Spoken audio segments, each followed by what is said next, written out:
Mythological creature part 2.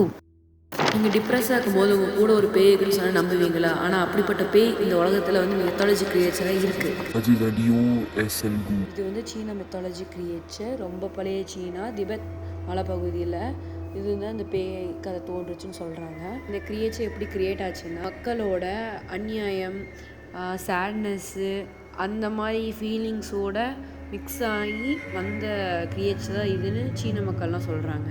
இதோட power என்னென்னா, பீப்புளோட பவரை ட்ரைன் பண்ணும், ஃபேரு செல்ஃப் ப்ரொடியூஸ்லாம் இன்க்ரீஸ் பண்ணும், வீக்கான பீப்புளை மட்டும்தான் ஃபாலோ டேரக்டெல்லாம் தாக்காது, பட் அவங்களோட செல்ஃப் கான்ஃபிடென்ஸை ரெடியூஸ் பண்ணும். இந்த பேயோட வேலை அதுதான். எப்பயுமே வந்து சேடாக இருக்கும்போது தனியாக ஃபீல் பண்ணாதீங்க, உங்களுக்காக எப்பயுமே டியோ செல்கு இருக்கும். So don't worry.